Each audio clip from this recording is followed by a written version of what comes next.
welcome everyone. My name is Chisom Udeze. I am the founder of Diversify. Diversify is a nonprofit organization that works to amplify diversity, equity, inclusion, and belonging in workplaces and societies across the world. I am an economist and also a diversity and inclusion practitioner. I am Nigerian, grew up in the US, and also a Norwegian citizen through naturalization. Today, I will also be describing myself for those of people who are joining us who might be visually impaired. So I'm going to do my best. Every time I do this, it's always like almost like a blood sport because I'm not sure what comes out of my mouth, but I'm going to try my best. So I am a Black woman with brown skin. Today, I am wearing my hair in long twists tied at the back with some strands falling over my shoulder. I'm wearing a Black dress, which you cannot see all of, and also a necklace that has like the tree of life circle pendant. I'm also wearing a reddish, maroonish sweater. And behind me, my screen is more or less blurred, but you might see the makings of a painting that has a man present in person, a woman present in person, and painted fruits in between them. You might not be able to see that properly. But yeah, that's me. Really happy to be here and happy to engage and learn from you all. I'm going to ask Nani to introduce herself and also tell us a bit about systemic justice. Nani. Thank you so much, and thanks so much for organizing this wonderful conversation. Great to be here. So my name is Nani Jansen Revendlo. Those names tell you a little bit about my context. Nani is the name that refers to the name of my Malian grandmother. So I have a Malian father. I have a Dutch mother. That's where the Jansen comes from because I took her last name. And Revendlo is the last name of my husband, who's Danish. So there you have a little bit of, of context right away. I am dialing in from the Danish countryside, where I'm based at the moment. I'm the founder of Systemic Justice. I'm a lawyer by background, and we work remotely across Europe, so we can be in nice locations like this one. To kind of like go into the description. So my background is basically a cabin. I'm in a summer house right now, so you see lots of light, you see some green because there's fir trees behind me, and you see some of my attempt at interior design. So a sofa with some colorful cushions on there, and an aloe vera plant, which I managed to not yet kill. I am a Black woman, relatively light skinned. I have black hair, which is pulled back, and I'm also wearing a black turtleneck sweater today. And I also look a little bit teary-eyed because I have a very bad cold, which is also why I sound so nasal today. I'm going to hand this over to Jonathan. Thank you. I'm also really delighted to be here. My name is Jonathan. Jonathan McCulley is my full name. My pronouns are he, him. I'm head of legal at Systemic Justice. Like Nani, I've been a lawyer by background. I'm from Northern Ireland originally. Studied law in Ireland, but I currently live in London, South London specifically. And at Systemic Justice, I oversee our legal work, so our legal projects. I've lived in London for about 12 years now, but I haven't picked up any hint of a London accent, so very much holding on to my Northern Irish one. And apologies if that's a challenge. I don't say all the words the right way or the proper way. I'm going to describe myself now for those who might be visually impaired. I'm a white man with pretty white skin, pasty Irish white skin, you might say. I have brown, quite dark brown hair, which is gelled back in an attempt at a hairstyle. I have a bit of stubble. I have dark rimmed glasses, and I'm currently wearing a pretty thick kind of knitted sweater. For the Irish in the audience, it's like an Aran sweater, I guess you would call it. I'm in quite a small room. You wouldn't know I'm in London because you can't see outside the room. It's a very light green painted room. For some reason, there's a ladder in the background and a load of books and a picture, a mirror and a fireplace. That sounds like a lot of stuff, but it's a pretty small room. And you can see sunlight coming through the shutters behind me. And it's quite a bright, nice, sunny day in London for once. So that's me, and I'm really excited to have this conversation today. So back to you. Thanks, Jonathan and Nani. Y'all did such a great job describing yourself. I'm just like listening to y'all, like, okay, I need to get better at this. I do this all the time and I still like, okay. But no, really good to be here. Just to set the stage a little, we have a little less than an hour now. And this session is essentially broken down into two main parts. The first part, Nani and I will discuss climate justice and intersectionality. I will add things here and there, but really my goal today is to ask Nani all the hard questions. And after a couple of minutes of doing that, we will bring Jonathan in and we will ask he and Nani him and Nani about, litigation and all the harder stuff around climate justice. So again, thanks for being here. Please pop in questions, comments, reflections as we go.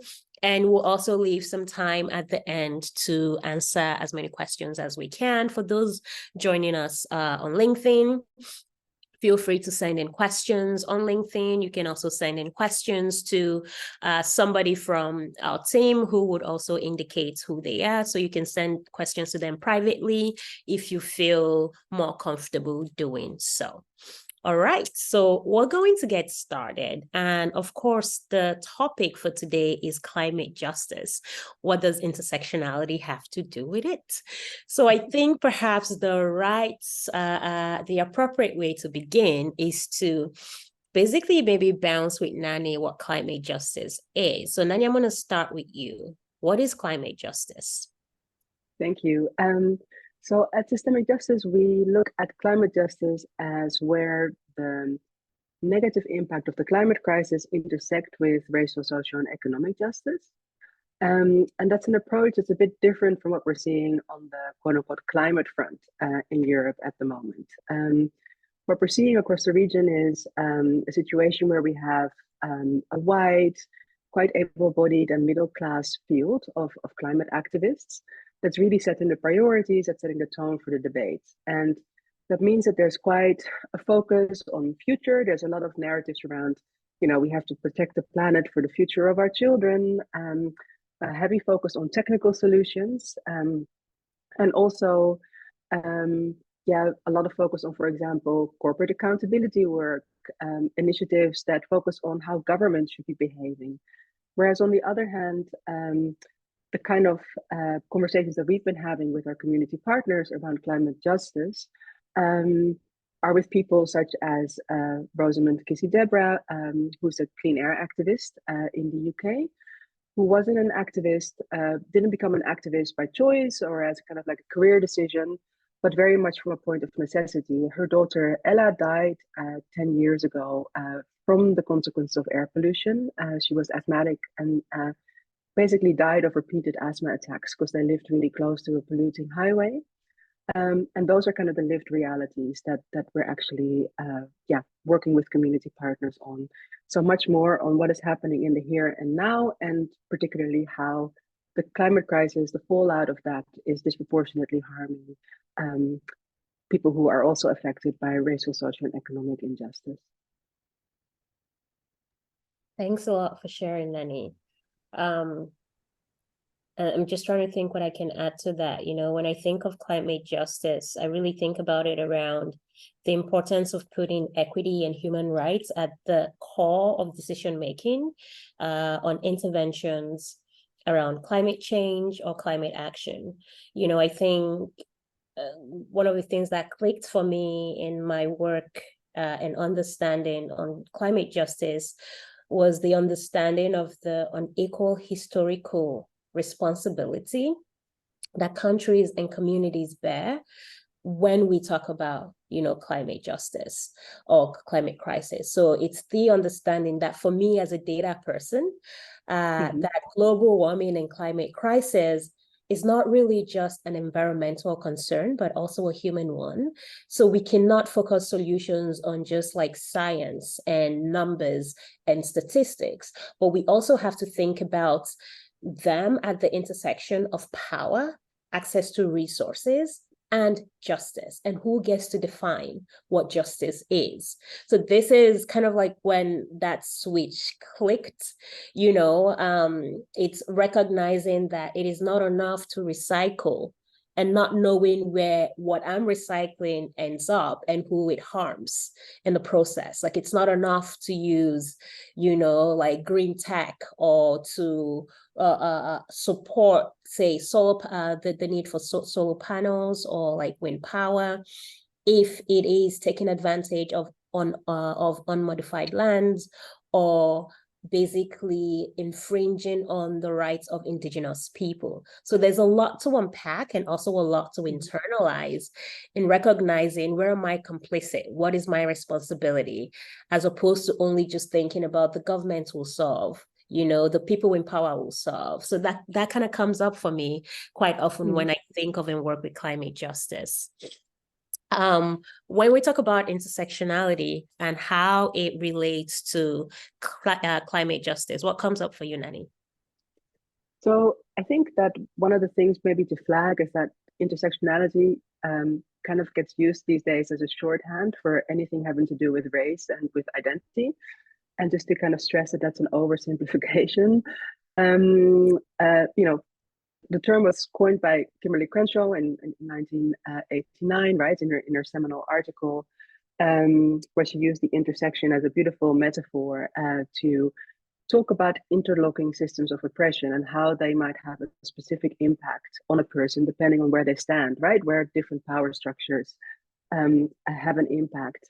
And it's really important to kind of look at that in a broad sense, because that has to do not just with racialization, it also has to do with, for example, with socioeconomic, someone's socioeconomic position, with disability justice, gender, etc., etc.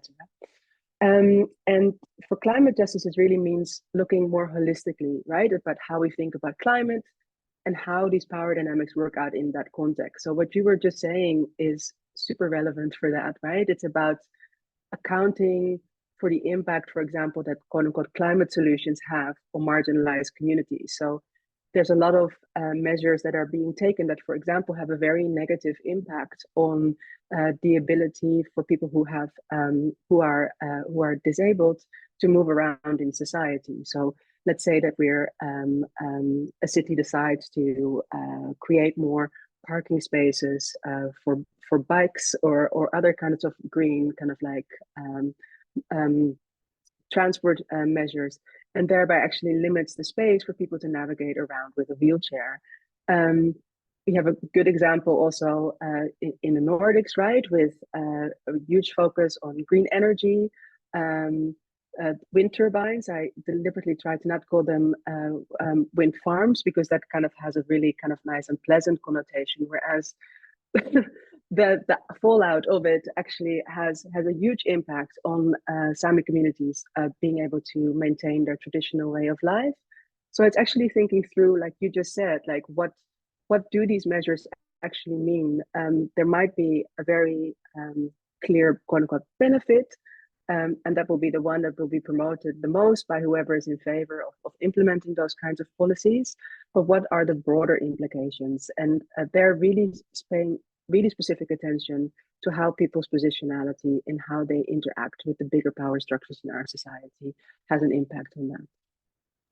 Thanks a lot, Nani.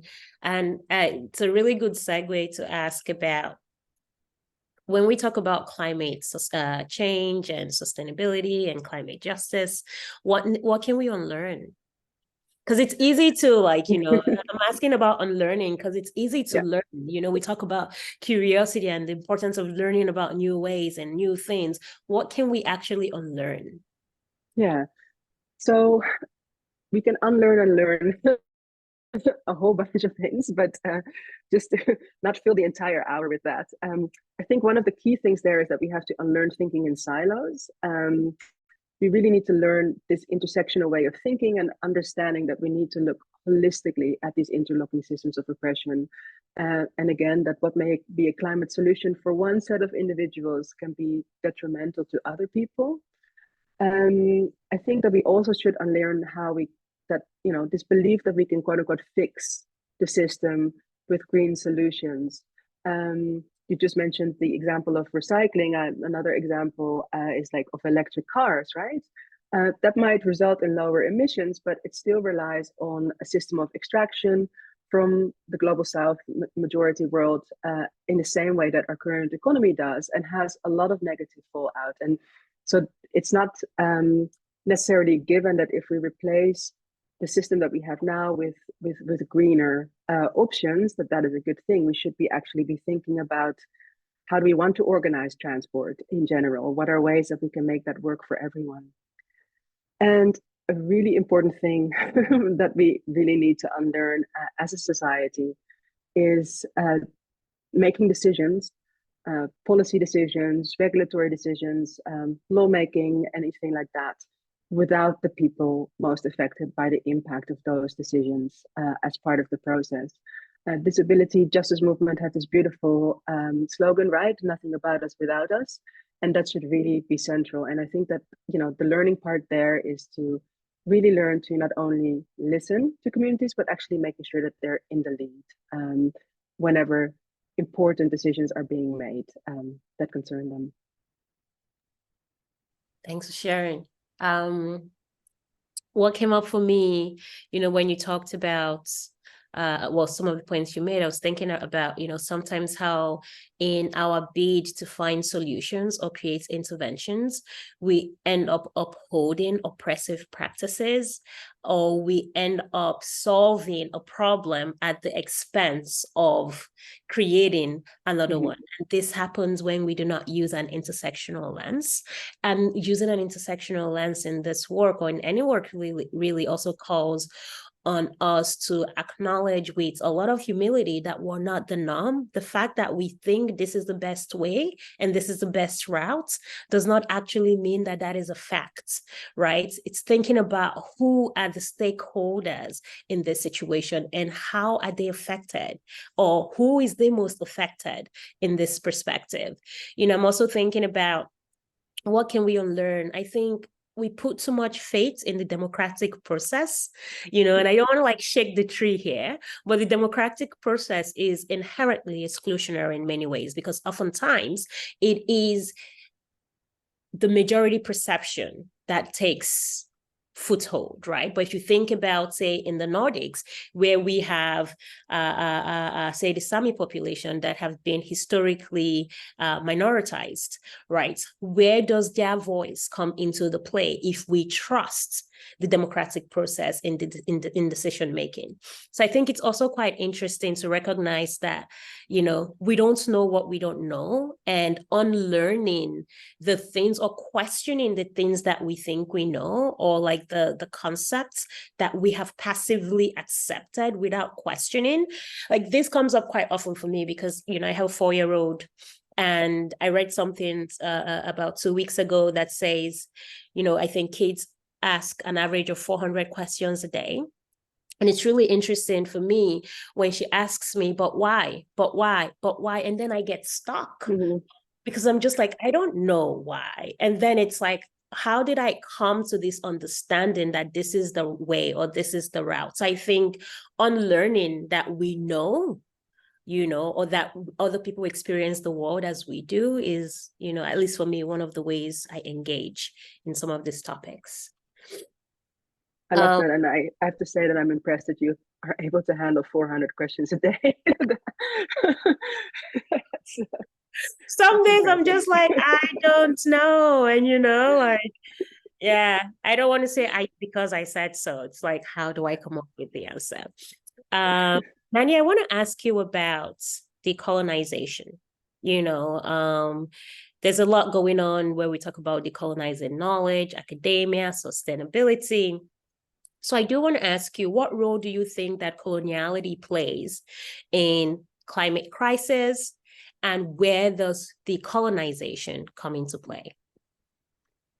That's a really wonderful question. And I actually went earlier to kind of grab a book, old-fashioned as I am. This is Reconsidering Reparations by Olufemi Taiwo, who speaks to this really beautifully. And if it's okay, I'll read a really short segment with which he leads in the part of the book where he looks at the climate crisis. And he writes that if slavery and colonialism built the world and its current basic scheme of social injustice, the proper task of social justice is no smaller. It is quite literally to remake the world. In our era, climate justice and reparations are the same project. Climate crisis arises from the same political history as racial injustice and presents a challenge of the same scale and scope. The transformations we succeed or fail to make in the face of the climate crisis will be decisive for the project of racial justice and vice versa. But the beautiful argument that he makes in Reconsidering Reparations, which I recommend everyone to go out and get and read if you haven't done so already, is he sketches like how our current world system, our current infrastructure, how everything flows is basically built on the tracks that were built by the transatlantic slave trade, by colonialism, by extraction, and how the fallout of this is going to be amplified further by the fallout of the climate crisis. So this unequal distribution of quote unquote benefits and disadvantages that result from this structure and from this system are going to be amplified multiple times with the climate crisis kind of ramping up in scale. So he kind of makes a beautiful argument that, you know, it's the same project basically. Racial justice, decolonizing, and climate justice are essentially the same project in this day and age. And that's something that doesn't always feel intuitive, but when you look at the data and when you look at those places where we have been able to measure how different groups are being impacted by the climate crisis that we're seeing unfolding at the moment, those numbers speak very clearly. We can talk about it a little bit more later, I guess, but yeah, so it's the same. It's the same enterprise, and it's the same challenge. And he also makes a really good argument that just because it's a large scale effort, right, we shouldn't despair, and we shouldn't be frightened into not even trying, because like any progress that we make will be good in kind of like pushing back. Yeah. Thanks for sharing. When you talked about extraction, you know, I was kind of transported back to what is happening, what has been happening since seemingly the beginning of time and until now, say, for example, in Democratic Republic of Congo with cobalt, which is one of the primary source of, you know, a lot of the batteries that we use on our phones, electric cars. And while on one hand, for example, you can think about the important benefit of electric cars, like Oslo in Norway boasts to be, I think, the city with the most electric cars per capita. It's something we're incredibly proud of. But then when you start digging into the reality that, you know, for that to be possible, our children in Congo who are mining cobalt, a lot of them being, you know, harmed, their health suffering, some of them being buried underground, children as young as 3 and 4, it's heartbreaking, right? And also recognizing the role in which we play, each and every one of us, you know, and also trying to reconcile what power we have. And sometimes that power is, you know, say, for example, our purchasing power. But as you said, Nani, you know, as Olufemi said, you know, not despairing, because sometimes you think, oh, but what can I do? You know, like, so, okay, I don't buy a smartphone. I don't drive an electric car. What then? You know, it's like, how do we come together and find solutions that actually work? And with that, I have a last question for you before I bring Jonathan in. Oftentimes when we think about the Nordics, for those people in the Nordics or those who know of the Nordics, there's this exceptionalism that it's associated with, like the Nordic approach, the Nordic way, Nordic design, gender equality mecca. So when it comes to climate sustainability, how are we doing in the Nordics, Nani? So first of all, the disclaimer that I would not purport to speak in too much detail on the Nordics. I'm not from here.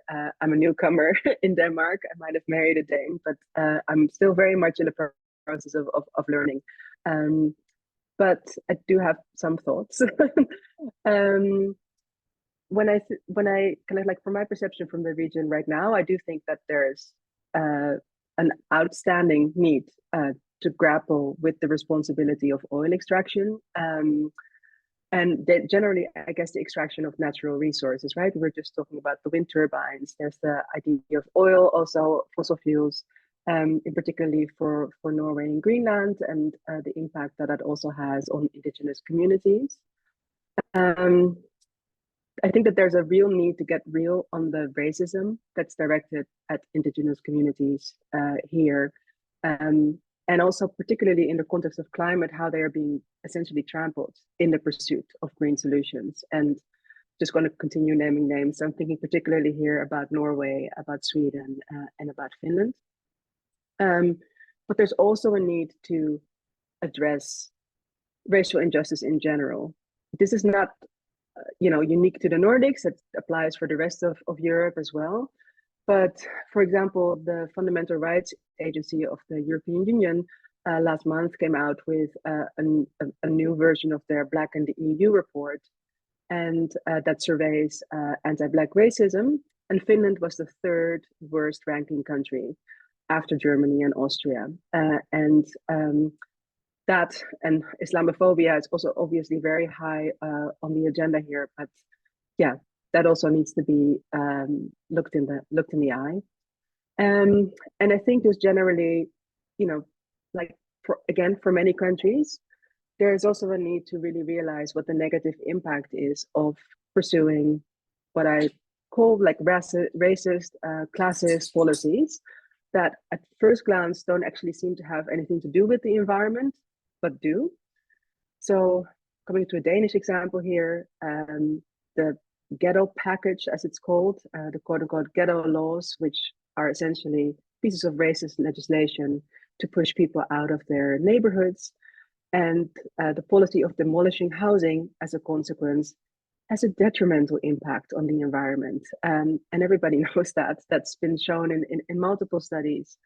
And that link with the environmental impact is quite often not made, besides the fact that there's all sorts of gaslighting as to what actually the motivation is of those kinds of legislative efforts and policy decisions. But those links need to be made explicitly, because you can't, on the one hand, say that you are pursuing a green agenda, and on the other hand, have this kind of racist policies being implemented that have a detrimental impact on the environment.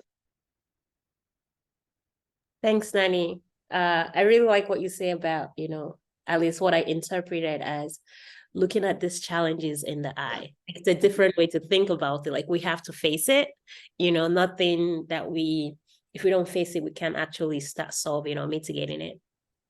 Jonathan, I'd like to bring you in to this part of the conversation. And in this part, I do want to dig into litigation to a point, because this is also the work that you engaged in, and also trying to understand how communities can benefit from the work that you do.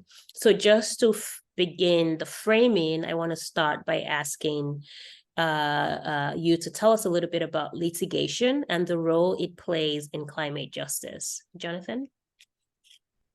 Sure. Thank you. So I'm going to start with what is litigation. And if you want to confound and confuddle a lawyer, you could probably ask this question and see what they come up with. The reason I'm saying that is because litigation as a term is often thrown around and never really defined even. There's a lot of assumptions that can be made in terms of what we mean by litigation and what it can look like. But in very simple terms, litigation is taking a claim to a court where a law has been broken in some way by another party, and you're seeking for that law to be enforced and complied with. So in very simple terms, it can be a way of redressing harm, individual harm that's happened to a person, but it can also bring about a form of accountability. You're holding a person to account for their illegality or acting in an unlawful way, and using the courts to kind of bring about that form of justice. We also talk in our work about strategic litigation, which is a very specific way in which courts can be used. And yeah, using them strategically or tactically in order to push forward a cause, or to bring about some change that is really, really needed in the world. So whenever we talk about strategic litigation, we're looking at how courts can be used as part of a broader strategy for change. So it might be working alongside policy efforts, it might be working alongside advocacy or campaigning, or even direct action to pursue some broader change in law, policy, or practice. So it fits into this broader movement or effort. And the aim of the court case, if you like, or court cases, is to bring about some sort of change beyond the claim that's being pursued. So it's not just for those who are taking the case, but it would have a broader benefit, and the impact will be felt across society as a whole. And strategic litigation can be a tool that can be used to push for change alongside other tools, like I said, that have that aim. And we can see, when we look at climate and the climate crisis, we can see lots of examples of litigation being pursued. And climate litigation is actually a really growing area. There are more and more climate-related cases that are being brought before the courts. Some of these might hold governments to account for the promises they've made. Let's say, for example, like the Paris Agreement, or maybe they've set net zero targets. Some of these are holding corporates or companies to account for their actions, either actions that they take that have damaged the environment, let's say like fracking or oil spills, or maybe they're facilitating environmental degradation in other ways, like funding polluters, or giving them the means to pollute. And we've also seen more cases that are looking at human rights issues. So particularly cases brought by young and old before the European Court of Human Rights, pointing to how environmental degradation is particularly impacting them and their human rights. But what we've not seen so much in Europe is a lot of climate justice litigation. And I know we're going to explore that a little bit more in conversation. But I guess one thing that is a challenge for lawyers in the courts is that they like to look at things on a case-by-case basis. You might hear this phrase, case by case, or this is a particular type of case. And these are almost dynamics or tools that can be used to silo or isolate a particular issue and make it harder to draw the connections between wider forms of injustice, as Nani was talking to earlier. And there's a real need for truly climate justice litigation to be brought before the courts to draw these connections. There are not many cases that actually situate climate in and connected with other forms of injustice. A lot of them are, let's take holding governments to account for their targets. A lot of them are very almost like neutral type cases, and we know what happens with anything that's neutral. You lose all the nuance, and certain people actually lose out in those types of approaches, which is why intersectionality as a lens brings so much more to the climate litigation. Right. Right. As thanks for that, Jonathan. It's a good segue also to my next question. I want to bring this to Nani. in situations where we've seen across the world, also in the Nordics, where, say, indigenous communities, where their lands have been violated without their consent and their way of life disrupted, when they've taken companies to the courts. We've seen situations where the courts continue to disobey rulings, like in Frøya and Fosen in Norway. So how can litigation play a role in righting the wrongs after litigation has, in some sense, failed? So a gentle pushback there on saying that litigation has failed. it's a matter of perspective, I think, in the sense that we do look at, like, the moment that a judgment comes down, that the decision comes down from a court, is when a lot of work actually begins. It's something that we're all quite used to, because this is the way that lawyers like to talk about their work. Like, they focus a lot on what happens in the courtroom, and the idea that a successful outcome is the end of the matter is a very lawyerly approach to take. But this is quite often where the hard work starts. You need to get implementation. You need to make sure that the judgment that you get actually translates into change in practice. So I can come with an example from Slovakia, from Eastern Europe, where a landfill that was in existence from the 1950s had come under criticism in the early 2010s because it was not complying with EU laws on safe and controlled waste management. And in 2013, the Court of Justice of the European Union then said, okay, it's unlawful to authorize, for the Slovakian state, to authorize continued operation of this site without any plans to mitigate for the negative impacts that it might have.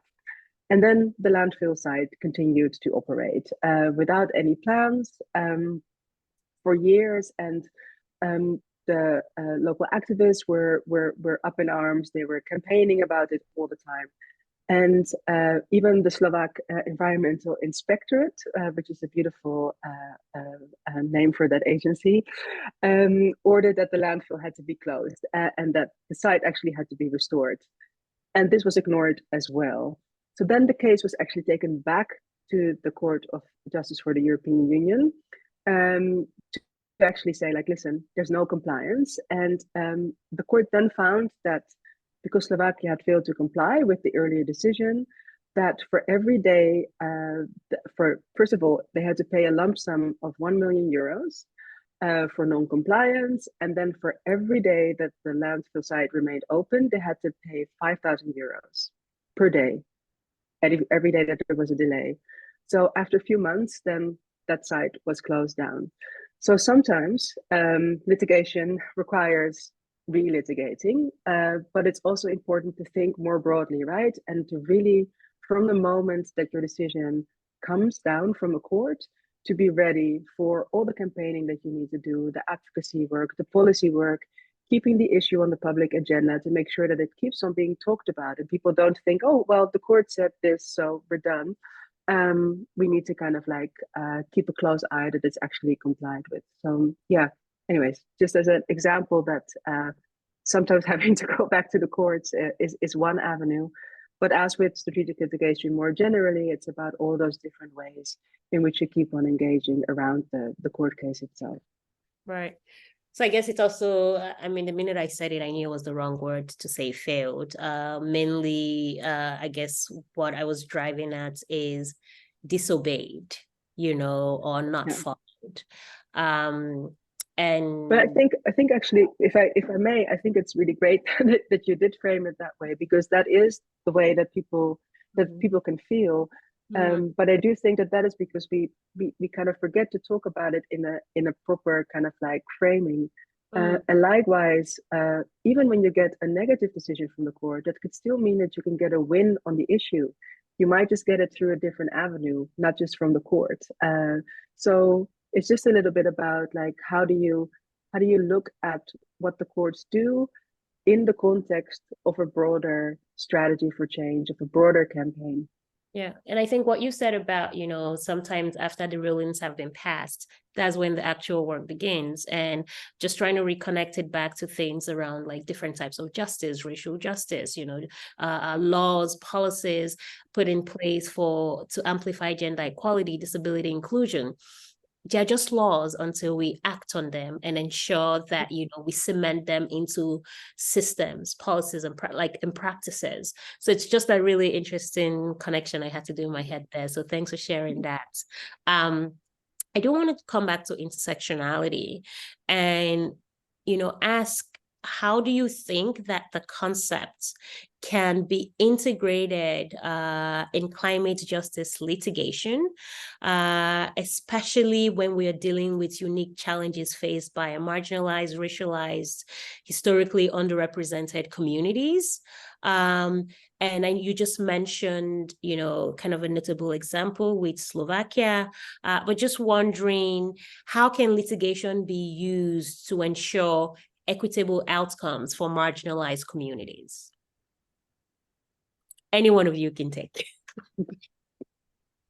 I'm in answering the question, I'm actually going to draw on a couple of things that have been said earlier, and also from the last question. There are two things that I wanted to pick up on. This, the importance of unlearning that you both spoke about earlier, and how that actually also applies in the legal or litigation context.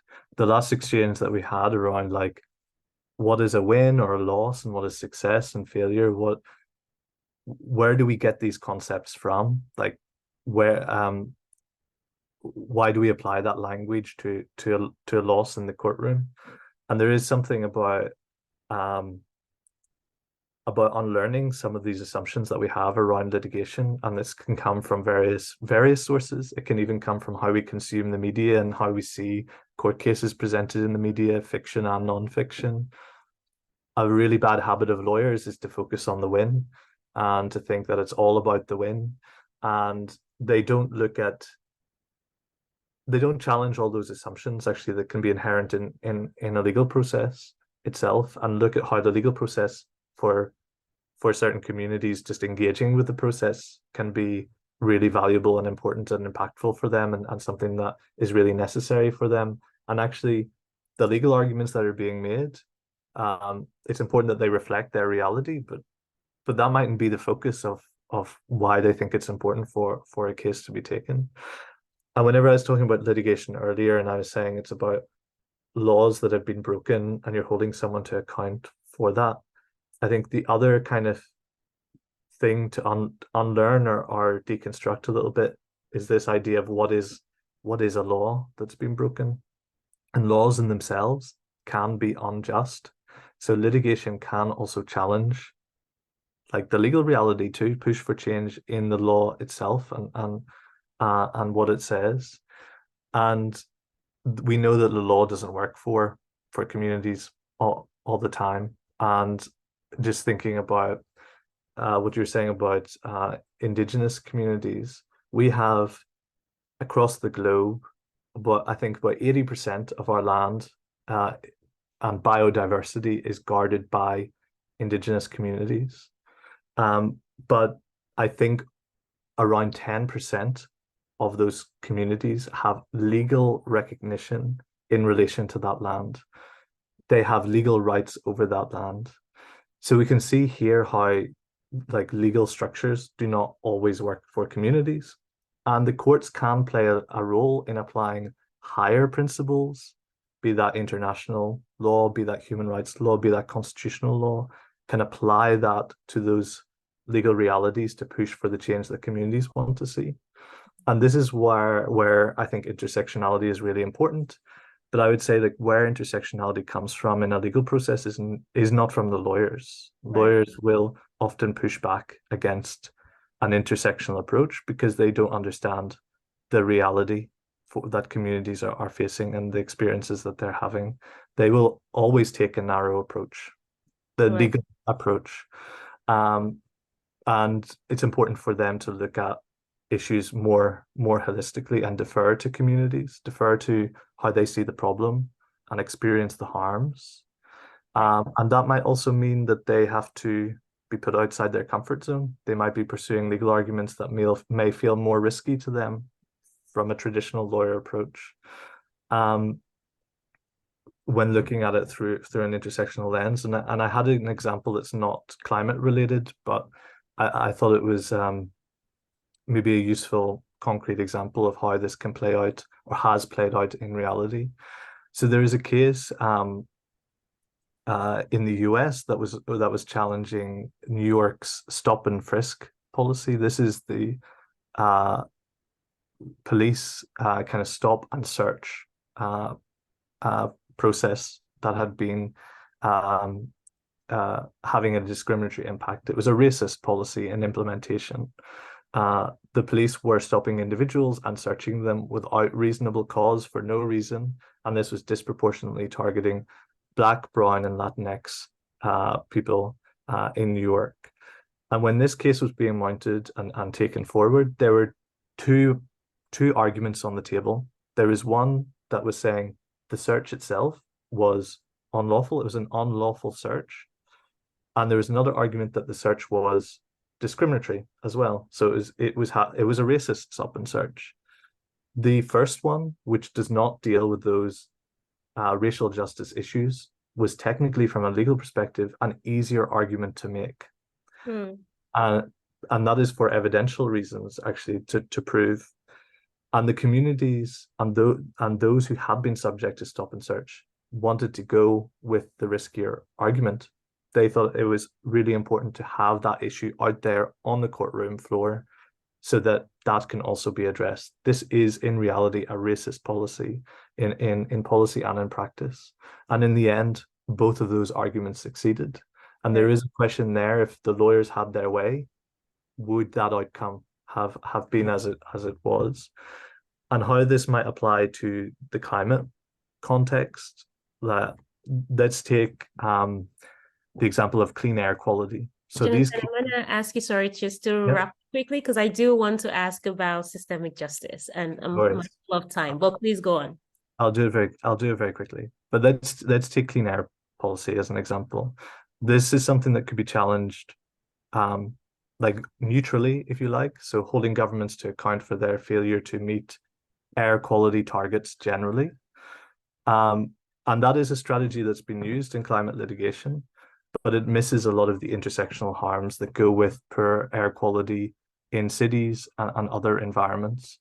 So an intersectional approach and deferring to communities, like having a community-led strategy, could look at this issue from other angles and raise other issues. So for example, it might challenge discriminatory monitoring and response of air quality that sees certain demographics and communities prioritized for air quality monitoring.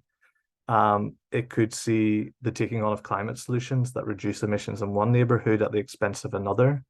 It might force courts to recognize and acknowledge sacrifice zones and environmental racism. And what is asked of the courts might look very different as well. It might be more holistic, and it might be aimed at helping communities restore, repair, and heal. So it might be moving away from more transactional measures of personal injury type compensation. That's a narrow approach. I might look at more community defined reparations and redress measures, and that we could see those coming from the courts as well. All right. Thanks, Jonathan. I have a last question, and hopefully then we have a few minutes to address some of the questions in the chat. And the question essentially is, how can systemic justice, support communities, individuals, collectives in climate justice litigation? Nani? So there's the direct support on litigation work. We do two things in this area. One is like making knowledge and understanding of strategic litigation and what it can and cannot do for people's campaigns for change more accessible. So one of the things you saw a link to, I think, in the chat is the community toolkit for change that we launched yesterday, which includes a great guide that explains how strategic litigation works, how it has worked in previous campaigns for change, both when you win, when you lose, etc. So all sorts of different scenarios. There's also a legal lexicon in there that kind of like explains, complex legal terminology, so people can actually look up what that means in normal human speak. And also a conversation starter. So for communities who are thinking about litigation, what are some of the questions you can talk through, with your comrades to kind of assess whether or not this is something that you'd want to explore. And we also work directly with people, right, to actually develop litigation projects. So we're open to conversations to just explore this whenever, so people can just get in touch about that. And the other thing that we're doing on climate justice specifically is that we have piloted an initiative that is intended to build the power of Black, Indigenous, and people of color-led initiatives across Europe that are working on climate justice. This includes a couple of different elements. We just launched a speaker series, of which we'll be sharing the recording very soon. We'll have a summit in April where we'll have 30 climate justice activists from across Europe get together to strategize, but also, really formulate a positive vision for climate justice that we do have. And we're working on developing a podcast series for people who are interested in climate, but don't really know how to make the link to climate justice to make that threshold lower and make that more accessible. So yeah, basically all of that can be found on our website, and our inboxes are always open. So if people are curious to explore, they can always get in touch. Love that. Thank you. We have a question from LinkedIn from Dr. Asme. I hope I haven't butchered the name. And it reads, I have been waiting for this session to ask one question. How can global climate policies be reshaped to be more inclusive of other than binary genders and de-essentialize the mainstream notions of womanhood in the global South?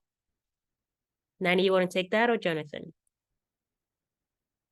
I think that we kind of touched upon that earlier, right? About the nothing about us without us principle, following that. And generally, I would also kind of like push a bit to kind of like look beyond the categories that were mentioned in the question and really look at intersectionality in a more holistic way. But I think overall, the how is very similar to how we're addressing systemic inequalities right now, right? Which is just really trying to shift the debate, trying to shift the power, making sure that we question why we're working within the systems that we have at the moment.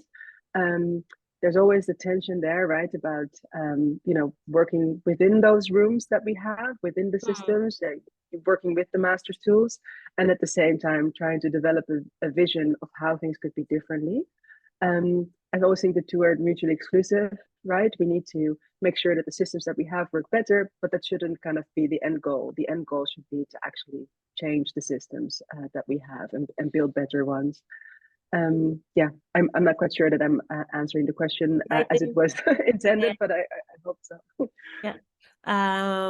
The next question I have here, mindful of time as well, is that thing from Bruno. As mentioned earlier, laws, regulations, and policies to tackle climate change can have severe and sometimes negative impact on disadvantaged or historically marginalized communities, which we've talked about, hence the need to ensure that policy-making decisions take into account those perspectives. So how can we practically make sure this happens, especially when the laws are made in the North and the impacts are felt in the South? And also ensure that the inputs are truly representative of people directly affected who themselves are heterogeneous and might have a diverse range of views and experiences. Did you catch all of that? Yeah. I actually think that's probably already been addressed also by the last question, but I was going to come in and add one thought from a litigation perspective, because we've spoken about challenging policies and challenging laws before the courts, but there are also options to challenge how those policies and laws have come into being even. So you mightn't be challenging what the law or policy says, but how it has been created. And there are ways to hold governments and policymakers to account for their failure to properly consult Right. hold policy-making processes in a truly inclusive way and meaningfully take into account the perspectives and views and concerns of those who are currently bearing the brunt of climate policies and will bear the brunt or potentially the benefit of the policy that's currently under consideration. And at the moment, this as a principle or legal principle of participation is completely ignored and failed on all fronts when we're looking at climate policy. It's certain groups and those who hold power who are formulating the policies that are supposed to be protecting everyone, and they don't represent everyone. Right. Thanks a lot for sharing.